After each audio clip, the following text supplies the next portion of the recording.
podcasters, listen up. We about to hit you with the latest stuff. Talking about everything under the sun. Podcast, we're second to none. Hey, got the mic spitting facts, no filter. Hosts dropping knowledge like a thriller. Interviews and stories, we got the scoop. Podcast, we got the juice. Yeah, podcast, make some noise. Yeah, podcast, bring the voice.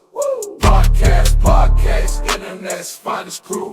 From the cyberspace to the world, we make moves. Yeah.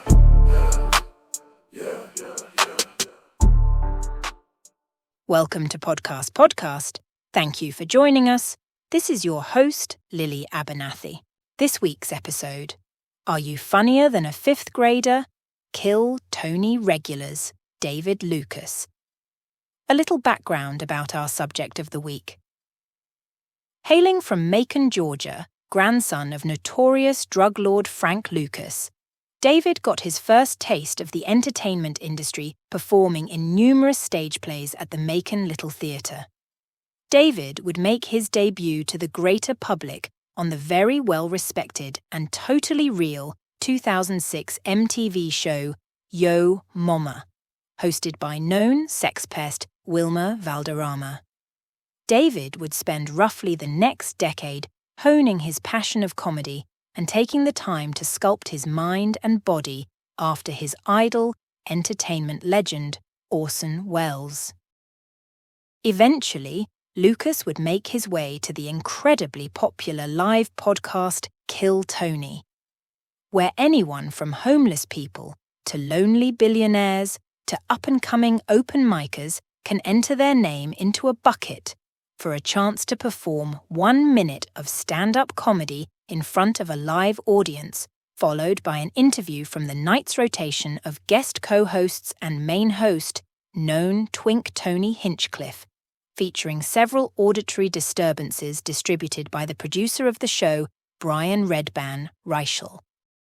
One evening, Lucas was chosen from the bucket and impressed Tony so much with his roast-style banter in the interview that Hinchcliffe decided to make Lucas one of the Kill Tony regulars, a position offered to comedians that Tony finds sexually attractive and are featured on the show weekly to perform 1 minute of stand-up comedy. Lucas would become a more common name in the industry thanks to this new position, being featured on a number of podcasts and being regularly praised by podcast emperor Joe Rogan for his roasting banter with Tony. Lucas would continue his position as a Kill Tony regular for the next several years and even during the pandemic, thanks to the financial support from both his wonderful mother and Hinchcliffe. David, in recent times, has stopped performing as a Kill Tony regular and found himself in a bit of a controversy during a live performance at a club where he made fun of the deceased black icon and porn legend George Floyd. David has since given an apology and explains that he is simply an edgy, push-the-boundary comedian and has spoken with the family of Floyd himself. David has most recently released his first stand-up special on YouTube titled Uncancelable. And now a moment from today's sponsor.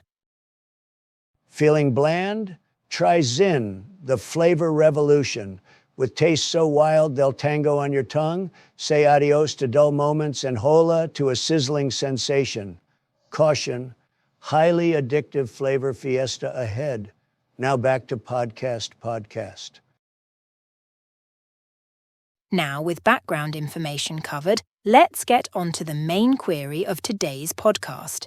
With so many popular talent-style shows available in this day and age, and with Kill Tony being the #1 live podcast in the world, how does it compare to other shows in a similar style? What about comedians that aren't even old enough to be featured on Kill Tony? Today, we will compare David Lucas to that of fifth grader, or Year 6 in the UK Ned Woodman, featured on Britain's Got Talent.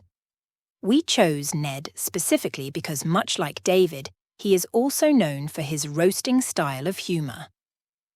We will present both clips to you in the following order. First, David Lucas, with a clip from one of his best of Kill Tony compilations. Followed by a clip of Ned from one of his performances on BGT. May thy knife chip and shatter. May thy knife chip and shatter.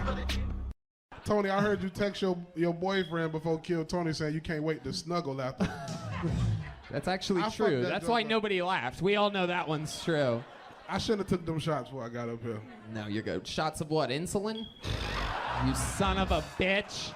You son of a bitch. Tony, you be boofing alcohol through your ass, nigga. It's no smell and I get drunker. Y'all niggas in booth alcohol? Oh, God. That's some Georgia shit. Oh my God. Tom, you've seen David before. You know about this guy. He's an absolute fucking freak That's of my nature. dog, Tom Segura and this bitch. Yeah, oh my God. Alicia? Oh no. Alicia laughing? Oh no. At least you're not dancing.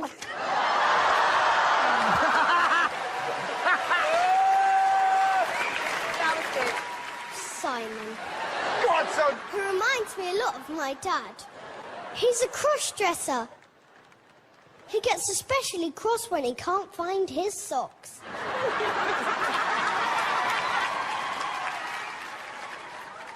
I was really worried for David Williams when he swam in the River Thames for charity because of all that garbage going in his mouth. But since I've been watching BGT, I'm relieved it's all coming out again.